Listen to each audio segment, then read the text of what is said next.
हर रोज की तरह सवेरे सभी जानवर इकट्ठे होकर अपने अपने कामों की तरफ बढ़ते हैं, लेकिन कुछ ही दूरी पर चलने के बाद वो जो देखते हैं उसे देख कुछ जानवर बेहोश होकर नीचे गिर जाते हैं। वो देखते हैं इकट्ठे ही कई जानवर एक पेड़ पर लटके हुए और कई कई जगह पर मरे हुए जानवरों के ढेर लगे हुए थे। जब जानवर ये अपनी आंखों से देखते हैं तो उनकी रूह कांप उठती है। अरे ये नहीं हो सकता, एक ही रात में हमारे मासूमों को इतनी बेदर्दी से किसने मार डाला।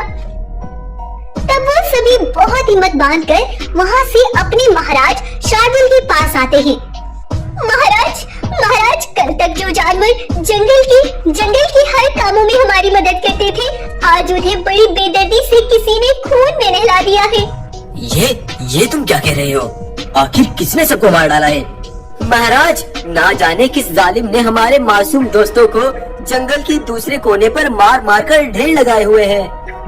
तब शार्दुल जानवरों के साथ जाकर सारा मंजर खुद अपनी आंखों से देखता है। जिसने भी ये किया है उसका सच सबके सामने जरूर आएगा और उसे ऐसी सजा दूंगा जो कभी उसने सोची भी नहीं होगी। अगली रात शार्दुल शेर जानवरों के घर में घुस कर उनको बड़ी बेदर्दी से मारता है और मार मार कर उन्हें घरों के बाहर फेंक देता है। लेकिन ये शार्दुल को अचानक ऐसा क्या हुआ? चलिए शुरू से देखते हैं। दरअसल कुछ सालों पहले तेजाबाग का आतंक जंगल में आग की तरह फैला हुआ था। उसकी आहट महसूस करते ही जानवरों में भगदड़ मचनी शुरू हो जाती थी। तेजा जानवरों को अपने मुंह में उठाता और दूर फेंक कर मारता। एक दिन के पैदा हुए बच्चे को भी वो अपने पंजों से नोच डालता था। तेजा का खौफ जानवरों के दिलों में बैठ गया था। हर रोज उनके सरों पर मौत मंडराती फिरती थी। भाइयों, ये तेजा हमारी जिंदगी में कहर बनकर रह गया। हमारे मासूम बच्चे हर रोज इसका निवाला बन जाते हैं। उसके आने पर हम घरों से बाहर नहीं निकल सकते, अपना भोजन भी तलाश नहीं कर सकते और अगर उसे भोजन न मिले तो वो हम तक खुद पहुंच जाता है। अब हमें महाराज से बात करनी ही पड़ेगी।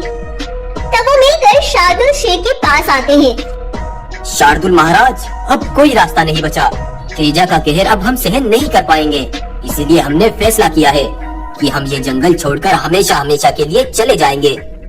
भाइयों, बस मुझे आज का समय दो। बस अब बहुत हुआ, अब उसका इलाज मुझे कुछ करना ही पड़ेगा। तब शार्दुल तेजी से जाकर अपने जादुई ताज की शक्तियों से तेजा की एक टांग को तोड़ देता है। तुम्हारी यही सजा है। अब तुम अपनी टांगों पर कभी खड़े नहीं हो पाओगे। निकल जाओ मेरे जंगल से। तेजा शार्दुल की इस हरकत से बहुत ज्यादा गुस्सा हो जाता है। शार्दुल, तूने ये अच्छा नहीं किया। इसका बदला मैं तुझसे लेकर रहूंगा। ऐसे ही समय बीत रहा था। एक बार फिर तेजा वापस लौटा और शार्दुल के सामने गिड़गिड़ाने लगा। महाराज, इस दुनिया में गलती करने वाले को एक मौका जरूर मिलता है। मैं भी एक मौका चाहता हूँ महाराज। मैं सबके दिल जीत लूंगा। मुझे अपने जंगल में रहने का एक मौका दे दो बस महाराज। शार्दुल ने तेजा को जंगल में रहने की आज्ञा दे दी और अब तेजा जानवरों के साथ अच्छा व्यवहार करने लगा। सबके कामों में उनका हाथ बटाने लगा और कुछ ही दिनों में तेजा ने सबका विश्वास भी जीत लिया। लेकिन एक बार रात में शार्दुल अपना ताज गुफा में रखकर सो गया और तेजा दबे पांव उसकी गुफा तक पहुंचा और उसका जादुई ताज उठाकर वो वहाँ से भाग गया। शार्दुल को कुछ हलचल महसूस हुई और उसकी आँख खुल गई। तब शार्दुल ने देखा कि उसका ताज वहाँ से गायब था। शार्दुल तुरंत समझ गया और वो तेजी से भागने लगा। तेजा अभी थोड़ी ही दूर गया था और शार्दुल ने उसे पकड़ लिया। तेरे जुल्मों की हद पार होते देख मैंने तुझे जंगल से निकालने की सजा दी थी, लेकिन गद्दारी की सजा सिर्फ मौत है। अब तू जिंदा नहीं रह पाएगा। मेरा अंत इतना आसानी से तू नहीं कर सकता। एक दिन मैं तेरे अंदर प्रवेश करूंगा और तू खुद ही अपने जंगल को तबाह कर देगा। मैं वापस जरूर लौटूंगा। ये कहकर तेजा मर गया था और अब शार्दुल पे रात होते ही तेजा की आत्मा प्रवेश कर जाती है और ये तेजा की आत्मा ही जानवरों का शिकार करती है। लेकिन एक बार रात में जब तेजा की आत्मा शार्दुल में आ रही थी तब वहाँ एक जादुई विशाल गोल्डन बकरी प्रकट होती है। वो तेजा की आत्मा को शार्दुल में जाते देख लेती है और वो कुछ जानवरों को अकेले में बुलाती है। भाइयों, जानवरों को हमारी महाराज शार्दुल ने नहीं बल्कि उस तेजा ने मारा है। ये तुम क्या कह रही हो? वो तो मर गया था। हाँ, लेकिन उसकी आत्मा हमारे महाराज के शरीर में आती है। इसका समाधान बस काली घाटी के पंडित जी ही कर सकते हैं। तब रात के समय ही पंडित जी शार्दुल की गुफा के पास ही बैठकर हवन करते हैं और जब तेजा की आत्मा रात में शार्दुल में आती है तो पंडित अपने कवच में उसे कैद कर लेते हैं और वहीं उसे शक्तियों से भस्म कर देते हैं। शार्दुल तेजा की आत्मा से आजाद हो जाता है और फिर सब हंसी खुशी जंगल में रहने लगते हैं। आज 20 साल के बाद अपनी प्रजा के साथ लौट रहा था एक ऐसे महान बाप का बेटा जिसने अपने खून से लिखी थी ये कहानी, जो आज फिर से शुरू होगी। रिश्तों के बीच जब दुश्मनी ने अपने पंजे गाड़ दिए और एक सच्चे राजा को मुंह के बल गिरा दिया गया, तब जन्म लिया एक सच्चे और महान राजा ने। अपनी प्रजा के लिए डर को पीछे छोड़ाया। सिम्बा अपना कर्तव्य निभाने फिर से वापस लौट आया। सिम्बा के बीते बचपन में क्या हुआ था और आज से 20 वर्षों पहले क्यों चला गया था सिम्बा अपनी जन्मभूमि को छोड़कर। दोहराते हैं एक बार फिर से सिम्बा का बचपन और उसकी कहानी। सिम्बा के पिता बगीरा का जंगल जितना विशाल उतना ही खुशहाल था। एक बड़ी तादाद में बगीरा की प्रजा बगीरा को अपना भगवान मानती थी। जंगल का छोटा हो या बड़ा जानवर, बगीरा को देख इज्जत की निगाहों से अपना सर नीचे झुका लिया करता था। बड़ी प्रजा और जंगल का मालिक होने के बाद भी बगीरा अकेला था, क्योंकि अब तक उसकी कोई संतान नहीं थी। बगीरा का सगा भाई काचा बगीरा के जिंदा रहते हुए कभी जंगल पर राज नहीं कर सकता था और बगीरा बुढ़ापे की तरफ बढ़ रहा था। और फिर उसके यहाँ एक नन्हे राजकुमार ने जन्म लिया, जो था बगीरा के जंगल का नया रक्षक। इधर बगीरा के जंगल को नया वारिस मिला तो उधर बगीरा के सगे भाई ने हाथ मिला लिया था बगीरा के सबसे बड़े दुश्मन राधे चीता से। एक उम्र बीतने के बाद अब मैं राजा बनता तो उधर उस बगीरा के बेटे सिम्बा ने जन्म ले लिया। मेरे सालों का सपना अधूरा रह गया।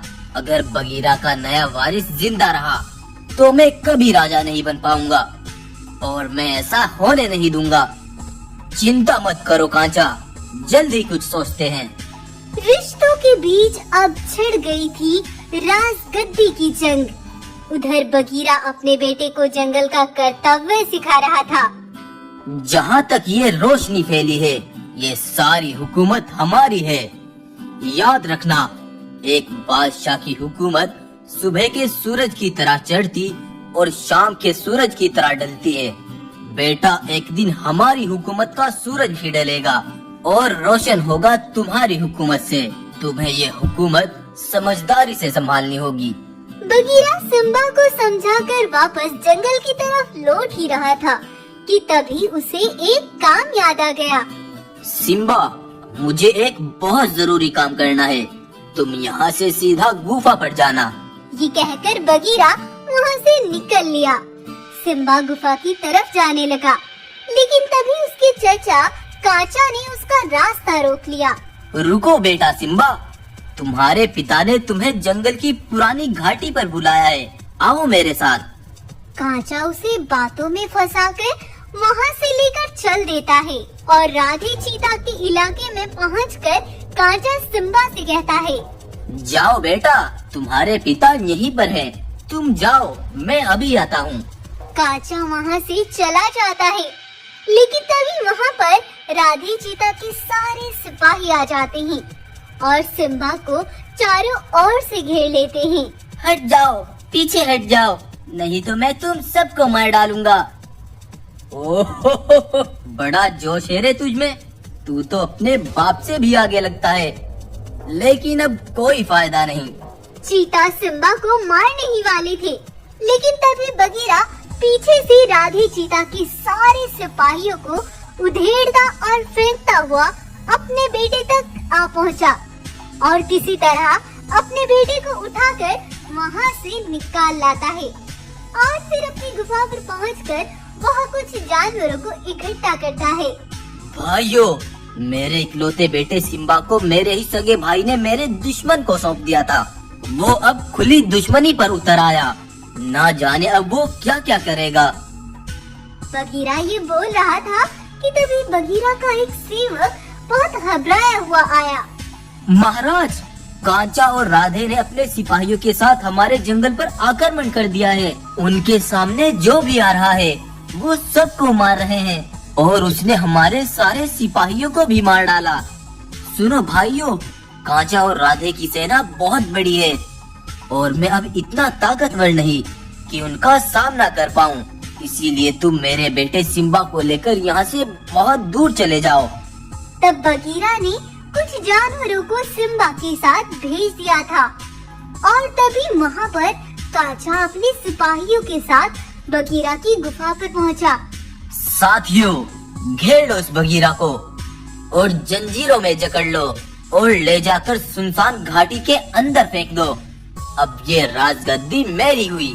तब कांचा के सिपाही बगीरा को पकड़कर ले जाते हैं और कांचा जानवरों को बुलाकर सिंहासन पर चढ़कर कहता है, सिम्बा बगीरा नहीं रहे, अब मैं ही तुम्हारा महाराजा हूँ। ये सुनकर जानवरों के चेहरों पर उदासी और दुख छा गया और उन सभी जानवर दुख और डर के साथ ही जीने लगे, क्योंकि अब कांचा का खौफ जंगल में तेजी से दौड़ रहा था। जब वो जहाँ चाहता जानवरों को मार कर खा जाता। अब जैसे पूरा जंगल बदल सा गया था। उधर समय बीतता गया और सिम्बा उन्हीं जानवरों के बीच रहता हुआ जवान हो गया। एक बार सिम्बा अकेले पहाड़ी पर खड़ा था। तभी पीछे से सिम्बा का दोस्त कहता है, सिम्बा दोस्त, हमेशा याद रखना कि तुम कौन हो। तुम एक सच्चे राजा के पुत्र हो। समय आ चुका है जवाब देने का। तो तैयार हो जाओ वीरू। हम आज ही अपने जंगल के लिए निकलेंगे और अपना जंगल फतह करेंगे। तो ये थी 20 साल पुरानी कहानी और आज सिम्बा फिर से वापस लौटा। जंगल पहुंचकर सिम्बा को पता चलता है कि काली घाटी की पहाड़ियों के बीच कांचा ने आज भी उसके पिता को बंदी बनाकर रखा है। तब रात के समय सिम्बा चुपके से उसी घाटी तक पहुंच जाता है और कांचा के दोनों सिपाहियों को चुपके से मार देता है और अपने पिता को निकालकर वहां से एक सुनसान जगह पर लाता है। सिम्बा को जवान देख बगीरा की खुशी का ठिकाना न था। मुझे मालूम था मेरा महान योद्धा सिम्बा जरूर आएगा। पिताजी, जरूरी काम अभी बाकी है। मुझे बताओ वो कांचा कहाँ मिलेगा? तब बगीरा ने सिम्बा को एक प्लान बताया और बोला, बेटा, अब तुम यहाँ से जाओ और मैं अपने कैद खाने में जाता हूँ। तब बगीरा और सिम्बा ने अपना रास्ता बदल दिया। अगले दिन कांचा जब अपने सारे सिपाहियों के साथ टहलने के लिए निकला, तभी कांचा के पास एक बाघ मानव आया और बोला, महाराज महाराज, वो बगीरा कैद से छुटकर भाग गया है और हमारे दोनों सिपाही वहाँ पर मरे पड़े हैं। जल्दी चलो महाराज। और कांचा तुरंत बाघ मानव के साथ काली घाटी तक पहुँचा, लेकिन बगीरा तो वहीं था। और उधर सिम्बा ने वीर के साथ कांचा के सारे सिपाहियों पर हमला बोल दिया और उन्हें जान से मार डाला। और ये प्लान बगीरा और सिम्बा ने उसी रात किया था। आओ कांचा आओ, मेरा बेटा सिम्बा वापस लौट आया है और जब तक तुम अपने जंगल लौटोगे तुम्हारा एक भी सिपाही जिंदा नहीं बच पाएगा। तुझे मैंने सालों से बचा कर रखा ताकि एक दिन तेरे बेटे के सामने तुझे मौत दे सकूं, और अब वो दिन आ गया है। तब कांचा बगीरा को लेकर सिपाहियों तक पहुंचा। उसने देखा उसका एक एक सिपाही मर चुका था। तूने सिम्बा ये अच्छा नहीं किया, इसके बदले में तुझे तेरे बाप की मौत दूंगा।